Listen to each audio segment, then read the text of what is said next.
12 tight ends taken in the 2024 NFL Draft. We recap the Hawkeyes' involvement. Of course, we've already talked about Cooper DeJean, Hawkeye DB and special team star Cooper DeJean, and his selection by the Philadelphia Eagles early in the second round of the draft, but three other Hawkeyes getting drafted.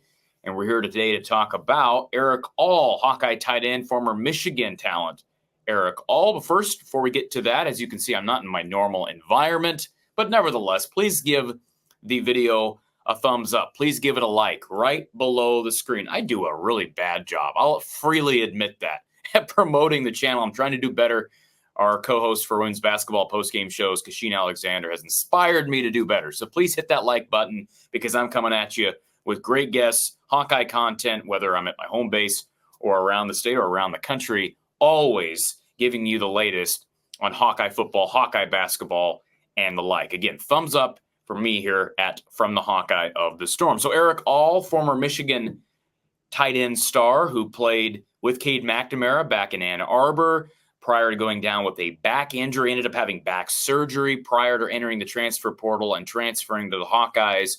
Would he have ended up at Iowa had it not been for Cade McNamara? I would think not. Certainly Cade was a big part, I think, of that decision. But Iowa's history, not only with developing tight ends, but getting them to the next level and then having guys in the league that excel. You think about George Kittle recently. You think about T.J. Hawkinson, Noah Fant, Sam Laporta. There's been unheralded guys like C.J. Fedorowicz, Brandon Myers. We even have Parker Hesse, who's playing some tight end. It wasn't even a tight end at Iowa. Something's in the water in Iowa City as it relates to the tight end position. And Erick All looking to carry on that Hawkeye legacy. I know some Michigan fans will get upset and say, you can't claim Erick All because he was developed at Michigan. That's fair. I think to some extent that's fair. He was a really talented kid coming out of high school, really high prospect. And credit to Michigan because obviously he put up some good numbers with Cade in, I think, 2021. Got hurt early, I believe, in 2022. And, they had the Schoonmaker kid in the maize and blue. And that was just a deep group, obviously a really talented lineup with Jim Harbaugh at the helm, and All ended up transferring to Iowa. Hawkeyes had just lost Sam Laporta. Erick All joined Luke Lachey. Unfortunately, this past season, the 2023 season, both those guys went down with injuries. First Lachey, then Erick All at Wisconsin. I was at that game up in Madison. And at that point in the season, Erick All was the best player on offense for the Hawkeyes. That's not exaggerating. And prior to him going down, it was probably Luke Lachey that was the best overall player on offense. And we can talk about quarterback another day. Of course, Iowa did not have a healthy Cade McNamara those first four games, but I thought Erick All, really from the get-go, looked really good, scored a touchdown in game one against Utah State. It was a really good red zone threat. He's got above average athleticism. There have been some comparisons made to a guy like C.J. Uzomah at the next level. I think Noah Fant, from an Iowa perspective, is a guy some people would look at. I think Fant probably had a little bit better speed. I did not go back and look at his 40 time. Erick All tested out pretty well. He was drafted higher than he graded out as it relates to the tight end position in this draft.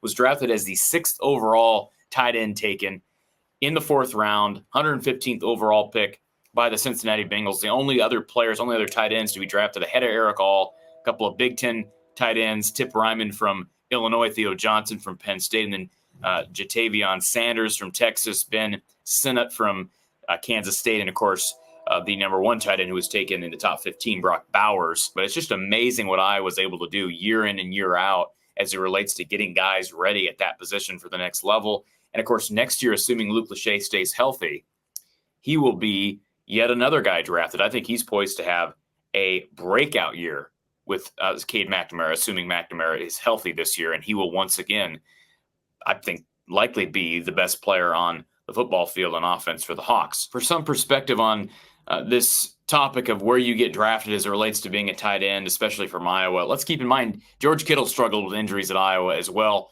ended up being a 5th-round draft pick and has been one of the best tight ends in the NFL for, the past 10 years or something like that. So, I mean, I'm not saying Erick All is going to be that. I know NFL.com had him graded out, I think, somewhere in the range of being projected as a future backup in the league with the possibility of developing into a starter. But he does have the physical upside, the athleticism. He's a really crisp route runner. He had some problems with drops last year in that Iowa offense, but who didn't, frankly? You go all the way back to the Dallas Clark era, beginning of the Kirk Ferentz era. Iowa's just been a tight end factory, so I think you got to give a lot of credit to Kirk Ferentz. Abdul Hodge was a part of this past tight end room, a really solid tight end room, again, led by All and Lachey. And so, where will Erick All end up? We'll see. But he's got a quarterback to throw him the football at Cincinnati and Joe Burrow.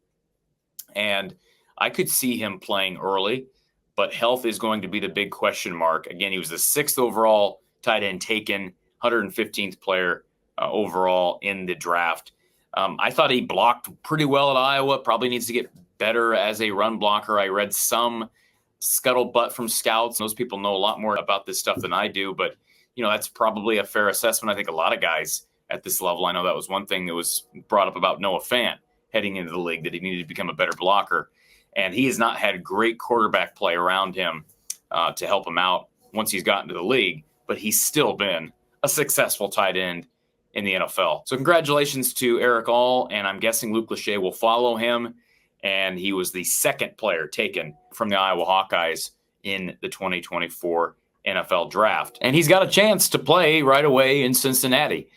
The one big hurdle he's going to have besides health is Mike Gesicki, who's at the top of that depth chart. And I believe Gesicki's been in a couple different places. I know he's with the Dolphins, former Big Ten tight end himself.